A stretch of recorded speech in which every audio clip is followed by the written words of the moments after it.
I was in my comfort zone. I was doing just enough to get by. I was working on a job. They paid me just enough to keep me from quitting, and I worked just hard enough to keep from getting fired.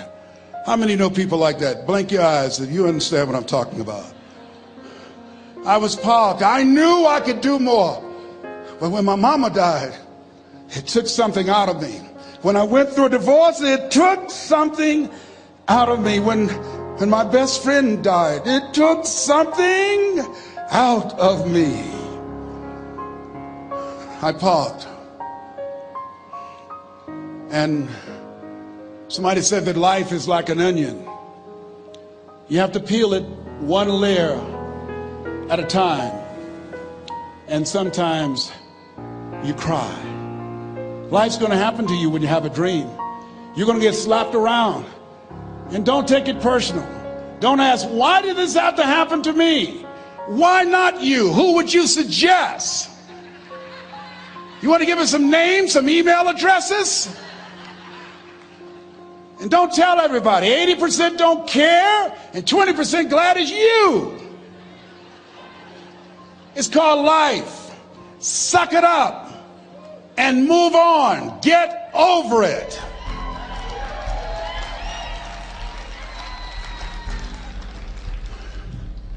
It happens to everybody. Here's the other thing: as you look at your goals and look at your dreams, when you're going through some stuff, repeat out to me, please. When things go wrong, don't go with them. Yes, write that down.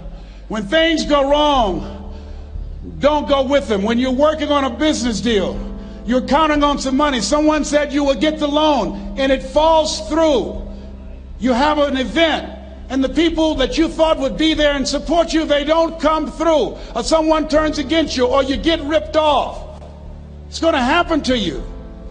Happened to me. Someone stole all my products, my database, over 180,000 names and addresses. It's not personal. It's going to happen to everybody. It does. 8 out of 10 millionaires have been financially bankrupt. Walt Disney had 7. He filed bankruptcy 7 times and had 2 nervous breakdowns.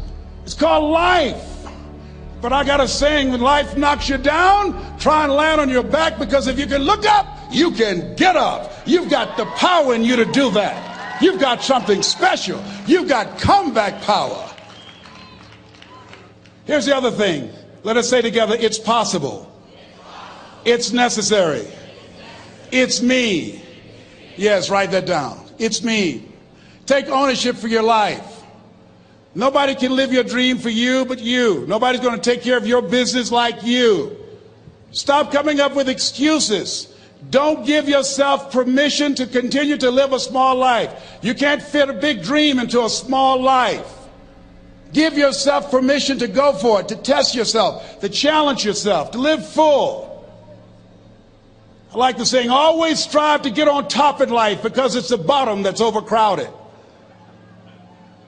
The reason you're here is because there's something in you that says, I can do more. This just can't be it. There's something in you. There's a calling on your life. There's something in your heart that caused you to get dressed and spend the money to go to seminar after seminar and listen to message after message and speaker after speaker. Because there's something in you that tells you this is not it for you. You have not peaked here. There's more in you that you are expressing. Eye has not seen, ear has not heard, nor has entered the heart of mankind what's in store for you if you challenge yourself, if you persist and persevere, if you take ownership for your life. George Bernard Shaw said the people that make it in this life, they look around for the circumstances that they want, and if they can't find them, they create them. Create what you want. You have the power in you to do more than you can ever begin to imagine, to control your destiny, to make a difference in our children, to make a difference on the planet, to make an impact. Let us say together, it's me. And let us say together, it's hard. Say it like you know it. Say, it's hard. Ladies and gentlemen, it's hard. There are people who have seen their retirements taken away from them by the corporations that they work for. They were within 2 or 3 years of retiring, and they had it taken from them. The number one entrepreneurs in this country now are senior citizens. The number one employer, number two, McDonald's and Walmart. And there's nothing wrong with those jobs. I guarantee you those people did not have a plan to end up living their lives at the end of life with those types of jobs. And they didn't have a plan like you have, and while you're investing in yourself, not to. And it's hard. There are people making choices between purchasing prescription drugs or paying for gas or a mortgage note. It's hard when you're working on a job for 20 years, 30 years, give them some good years, and then they come in and tell you, we've downsized. In other words, you're fired. And then you have to start all over again. How many of you know it's hard? Raise your hands, please. It's hard. And it's not fair. One of the things I like about T. Harv is he talks about work and investing in yourself. It's not fair when people are going up against that kind of stuff to tell them just think positive and be enthusiastic and everything will work out all right. Ain't that kind of party. It's hard. Life will put some knots on your head. I bought my first home for my mother. I was rushing, didn't know what I was doing, and I bought a home that had a lien against it. And they called me, Mr. Brown, yes, there's a lien against your property. We need $55,000 if you're going to stay there. Wait a minute, sir. I just bought this home. The guy told me there were no liens against it. I'm not the one that owe you the money. You should have checked that out, Mr. Brown. Come on. I called my attorney. We followed up.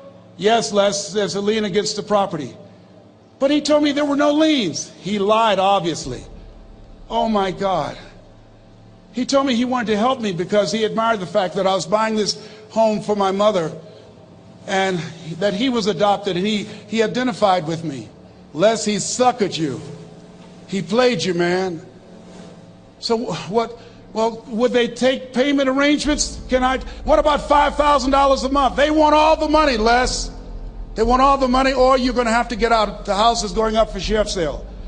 Do you have it? No, I don't have it. Can they give me some time? Tell them to give me 3 months, please. Give me 3 months. My mother's in her 70s, man. She has a bad heart. Don't do this to me. This is my dream. Don't do this, man. Please, let me talk to them. Les, I'm talking to their attorney. They don't want to talk to you. I've got to talk to their attorneys. Do you have the money? No. Will they give me 3 months? No. What about 2 months? No, Les. They want the money in 7 days. Oh, my God. Let me call you back. I'm not sure. And I walked the floors thinking, God, how could this happen to me? I got to figure this out. I got to figure this out. It seemed like the days were just ticking off. Thursday, I had to call them and let them know. They called me, Les, do you have the money? No, I don't. Friday, you have to leave. The sheriff will be there. You're going to have to leave, Les. They're going to take my house. What about my down payment? You lost it, Les. You lost it. Okay. I got to go. Yes. I prayed, Lord, please, if you show me that you're real, if you're really real, you think Paul worked for you, you haven't seen anything. Don't let me lose this house and watch what I'll do for you. I was trying to cut a deal. Have you ever tried to cut a deal? It's amazing how spiritual you get when you get in trouble. You know what I mean? When I was diagnosed with prostate cancer, I was going to bed with the Bible and the Holy Quran and Science of Mind and Joel Goldsmith, everything I could find. I was praying to Jesus, Yahweh, Melchizedek, everybody. I was calling on everybody. It's amazing. And here I was walking the floor 3 o'clock in the morning, and I had to go and wake my mother up. I got on my knees and I said, Mama, I said, I need you to wake up. She said, what's wrong, Leslie? I can hear you walking back and forth. I'm not asleep, son. I said, there's something I need to tell you. She said, your eyes are red. Why are your eyes red? Because I feel so stupid now. Why? We got to move tomorrow. Why, Leslie? There's a lien against the property, and they want $55,000, and I don't have it. And we're going to be set out tomorrow. We have to go back to Liberty City. So she said, it's okay. I don't like this house anyhow. I said, why? She said, because of my arthritic knees, it hurts my knees when I go up the steps. I said, and why didn't you tell me? Because you were so happy. I just said it because you were happy. I'll live in a shack with you, boy. I love you. It's not the house. I love you. I love all my children. I said, thank you, Mama. Thank you. And the next day when we were in the truck going back to Liberty City, and we pulled down 68th Terrace, the neighbors came out and said, wow, Mamie, y'all coming back? Are you back? Yes. What happened to the home your boy bought for you? Those boys you adopted. Leslie didn't do a title search. He made a mistake. And boy, I was so humiliated. How many ever made a mistake that you were just humiliated? Raise your hands. I was devastated. I was taking the furniture off the truck, and my mother came, and I was crying. And she said, boy, I said, yes, ma'am. She said, hold your head up. I said, Mama, I can't. She said, hold your head up. I said, why? Look what I've done. She said, it's okay. It's okay. You are going to make a lot of mistakes in life, young man. You're going to fail your way to success.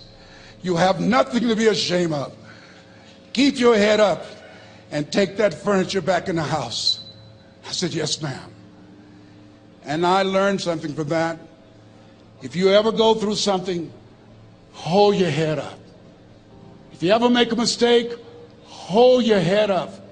If you ever do something that everything goes wrong, life catch you on the blind side, hold your head up. It's not over.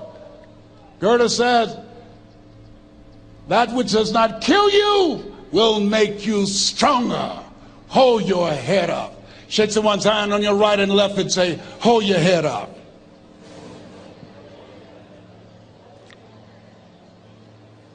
Here's something else, ladies and gentlemen. Repeat after me, please. You got to be hungry. Everybody together, you got to be hungry. I'll never forget Mr. Washington said, Mr. Brown, yes, sir. What do you want to do with your life, young man? I said, sir, I want to be a disc jockey. He said, Mr. Brown? I said, yes, sir. He said, you got to be hungry. I said, what do you mean by that? He said, people that are hungry are willing to do the things today others won't do in order to have the things tomorrow others won't have. People that are hungry are willing to invest in themselves. People that are hungry will go to seminars and workshops. People that are hungry are always searching, always seeking higher ground. So how do you want to make it? I said, I want to be a disc jockey. He says, good. Here's what to do. He said, I want you to read 10 to 15 pages of something positive every day. He said, you don't get in life what you want, you get in life what you are. You must program yourself to success. He said, I want you to listen to Earl Nightingale and Zig Ziglar. Listen, faith comes by hearing and hearing and hearing. He said, I want you to change your relationships. And I don't want you to ever lose your hunger. I said, what do you mean by that? He said, people that are hungry are unstoppable. People that are hungry are no matter what people. They make it happen no matter what. He said, I want you to listen to Paul Harvey. Who is he? He's the world's greatest communicator. Success leaves clues, young man. Always listen and follow people who are doing what it is you want to do at the level you want to do it, and learn from them. I told T. Hobb when we were standing by the stage, I said, hey man, I want to work more with you. I want you to coach me. I want to learn from you. See, I found you're never too old to learn and you're never too young to teach. Always have a thirst for learning. So I listened to Paul Harvey every day on the radio. While in school, I would go out and listen in his car. He gave me his keys. I was working to develop myself. And I continued to listen to motivational messages, and he would take me to see the late Dr. Norman Vincent Peale, who wrote the book, The Power of Positive Thinking. I toured with him before he passed. You You have something special. You have greatness within you. Don't allow your circumstances to determine who you are. Don't allow your negative thoughts to hold you back. You have something special. You can do more than you can ever begin to imagine. Dr. Peel was an incredible man. I admired him when he spoke. He gave me goosebumps. I can feel him in my heart. And I never forget, we were coming back to the school, and Mr. Washington said, Mr. Brown, yes, sir. When Dr. Peel spoke, you didn't move. When he spoke, you were hanging on every word. When he spoke, we didn't have to tell you to sit down and be quiet. Why? I said, sir, I could feel him when he talked. I felt like he was talking to me, sir. He said, he was. I said, but he doesn't know me, but he was speaking to you. Did you feel him in your heart? I said, yes, sir. He said, most people feel him in their head. If you felt him in your heart, he said, listen to him, son. Follow him, learn from him. And I would go to seminars and workshops. Anywhere I would find where Dr. Peel was, I would be in the audience. I would drive 200 and 300 miles just to hear him speak. And my dream and vision was to share the stage with him. I thought about it. What is your goal? What is your vision? I want you to hold it in mind. There's some power in that. Because when I became involved in speaking, I never forget, I got a call from Og Mandino, who wrote the book, The Greatest Salesman in the World. He said, Les, I'm stuck in Philadelphia. I need to be in Kankakee. Dr. Norman Vincent Peale is appearing. I can't make it. I heard you're in Chicago. I said, yes, I am. Can you go and open for me? I said, yes, man. Oh, my God. Dr. Peale, I said, yes, I'd love to do it. And I went there and I came. I said, hi, I'm Les Brown. He said, you're not the band of renown? I said, no, I'm Mrs. Mamie Brown's baby boy. I'm here to speak. He said, come backstage. And his wife, Martha, was there. And she said, Papa, Les Brown is here, the speaker. And he said, Les Brown, shoot for the moon. Because even if you miss, you'll land among the stars. I said, sir, that's my quote. I wrote you when I was in the 11th grade. I was a part of a special education class project. That's my quote. He said, I know. I end all my speeches with that quote. And Dr. Peel had a great sense of humor.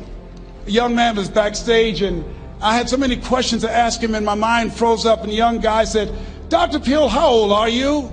And he was up in age. He said, Sonny, I'm 92. The young man looked at him and said, I don't know if I want to live to get 92. He said, that's because you've never been 91.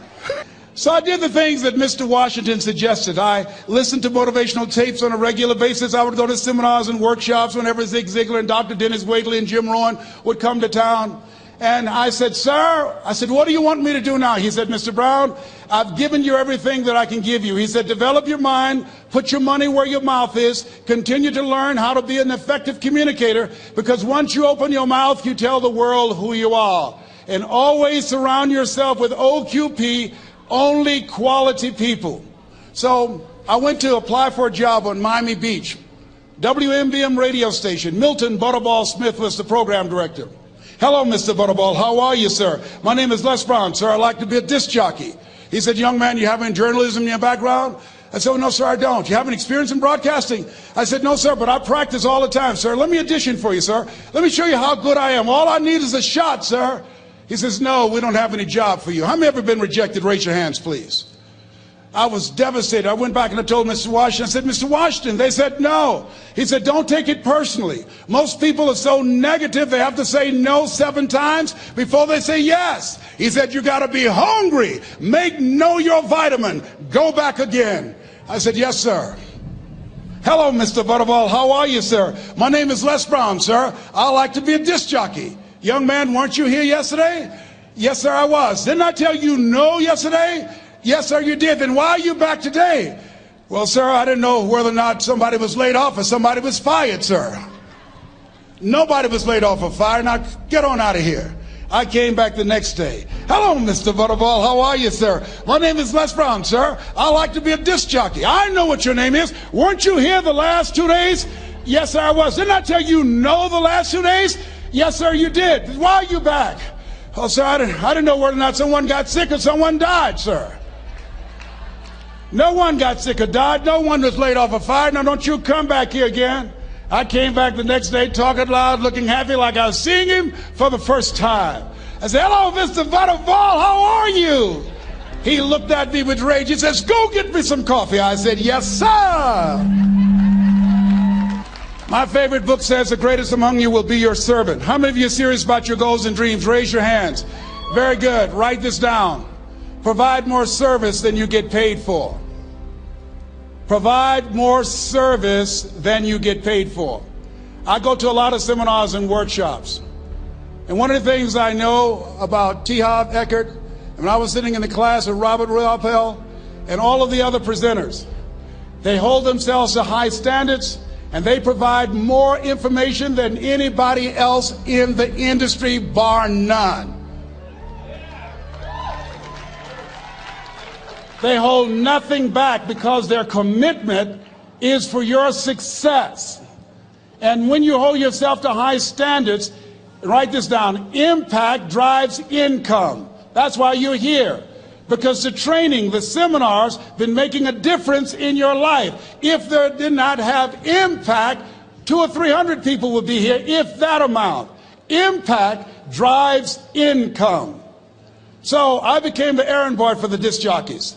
I would go get their lunch and their dinner, and I would bring it to them in the control room, and I'd watch them working the control boards, knowing my time will come. Write this down. I expect to reach my goal.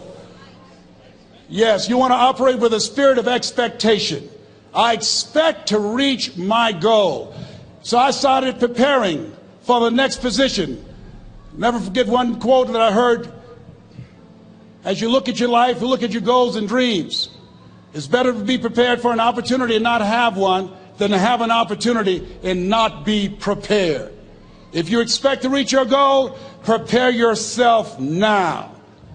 And so then pretty soon, the guys at the station, they begin to take a liking to me. Write this down. Build relationships. As you're aware, people deal with people that they know, like, and trust. And so they would say, Leslie, yes, sir. Come here, yes. Come outside. Who did this? Oh, your car? Yes. Who cleaned my car? I did, sir. I would wax their cars on the weekend, inside and out. How much do you charge? Oh, nothing, sir. I just wanted to help out. I was providing more service than I got paid for. I was building relationships. They said, whoa, look here. Donna Ross and the Supremes are coming to town. The Four Tops and the Temptations. Here are my car keys. Pick them up for me. Take them to the Fontainebleau Hotel on Miami Beach. I said, yes, sir. I would drive them all over Miami Beach in their big, long Cadillacs. I didn't have any driver's license, but I was driving like I had some. Then one day, it was a Saturday afternoon, a disc jockey by the name of Rockin' Roger was drinking while he was on the air. It was a Saturday afternoon, and I was the only one there. Rockin' Roger got so drunk, he could not complete the show. He started slurring his words. He's about to fall off the chair. And there I was, looking at him through the control room window, walking back and forth, young, ready, and hungry. I was saying, drink, Rock, drink. Drink, Rock. I'd have gone and get him some more if he'd asked me to. Then pretty soon the phone rang. It was the general manager, and I answered the phone. I said, hello? He said, young boy, this is Mr. Klein. I said, I know. He said, Rock can't finish his program. I said, I know. He said, would you call one of the other DJs in? I said, yes, sir. I said to myself, he must think I'm crazy. I called my mom and my girlfriend, Cassandra. I said, y'all come out on the front porch and turn up the radio. I'm about to come on the air.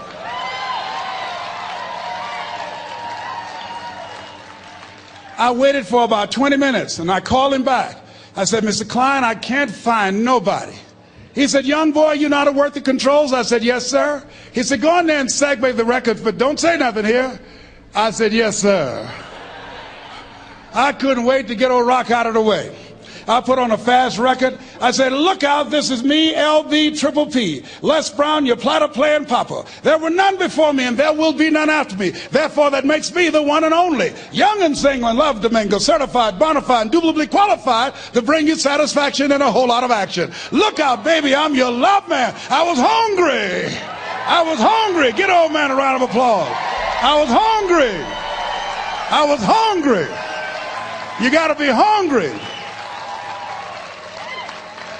Shake someone's hand on your right and left all around you and say, you got to be hungry. You got to be hungry. To get those dreams out of your head and step into your greatness, you got to be hungry. To get those ideas, that talent, that gift out of your system, you got to be hungry. To get up off the canvas of life and understand what Willie Jolly meant, that a setback is a setup for a comeback. You got to be hungry. People that are hungry are willing to do the things today others won't do in order to have the things tomorrow others won't have. How many of you got value out of what you've heard thus far? Raise your hands, please. Very good. I would like to leave this with you. I don't know what your goals are. I don't know what you want to do. Here's what I know about you. You have greatness within you. Here's what I know about you. I can help you to live full and to die empty. I can show you what I've learned. If anybody told me that I would be doing what I'm doing now, I leave here today, I go to New Orleans and speak there, then I'll be flown to Barcelona. If anybody told me, given my circumstances, born in an abandoned building on a poor section of Miami, Florida, called Liberty City, both my birth parents stood up and said, hello, son, I would not know either one. Being labeled educable mentally retarded, put back from the 5th grade to the 4th grade, failed again when I was in the 8th grade, no college training. Anybody told me the principles that I would teach you, that they would have the impact that it has had on my life. This Les Brown that you see, I did not know he existed. And I tell you that you have greatness within you. You have the ability to do more than you can ever begin to imagine.